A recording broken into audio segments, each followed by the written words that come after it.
this is a cube shape, and there are exactly 64 cubes into this shape. Now I want to know the edge length. Now to do this, I can't divide because I don't really have any edges to work with that I can divide out. Okay, so because of the fact that this is specifically a cube, so same length, width, and height are exactly the same, I can do this differently than I would any other rectangular prism, where I could maybe divide out areas and edge lengths and things like that. Here I only need the volume.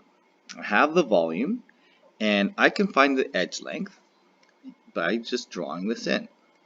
Okay, so I can draw 64 cubes in here exactly.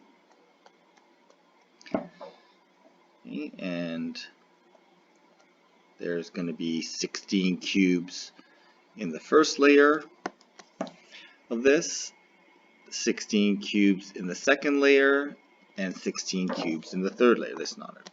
I need to draw those lines a little bit better, but okay. And just connecting these lines here. Okay, so I can count them up. I've got 16 cubes here.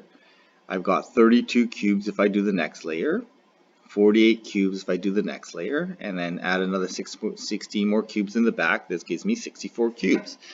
And the edge length then must be 4. I can see there's 4 centimeters of edge length. Okay, and that's either length, width, and depth. Okay, so the edge length must be 4 centimeters. And I didn't divide to do this. It's really important that this is not multiplication. Okay, I didn't divide to get this edge length. So here, if I start with 30 cubes, well, obviously I cannot divide to find the edge length.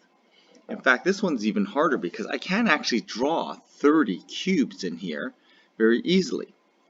Because if I think of my cubes, I can do an edge length of 3. That will give me 27 cubes. So 3 by 3 by 3 is going to give me a 27 cube. So I need to make it bigger than 27 cubes, but it can't be 4 centimeters because that gives me way too many cubes. So I know it's going to be a little bit more than 3 centimeters along the edge. So how do I do this? Well, because it's a cube, I can do something special. I can use, instead of dividing or doing some other math like that, I can use roots, which is a different math. I can undo powers with a root. So I'm going to take my calculator, because my calculator has this built in, and I'm going to find my cube root function.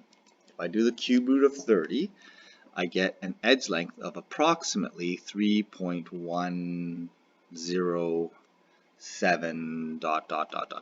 right?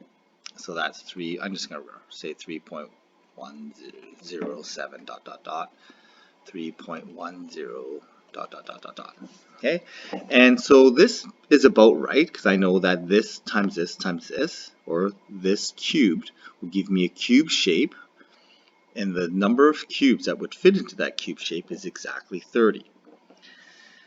So the edge length of cube in A versus one in B is the one in A I could draw out because it's a perfect cube. So A is a perfect cube.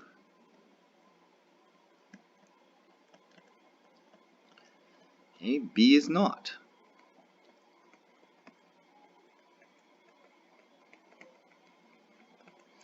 And when I actually work this out, the edge length is,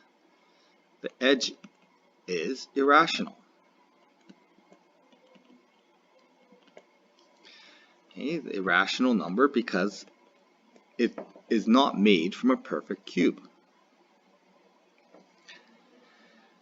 So again, I want to just reiterate, we didn't divide to answer these questions. We undid the cube, and this only works for perfect cube shapes. And the math then is different than multiplication. Length times width times height, that's multiplication. Here we're doing something slightly different.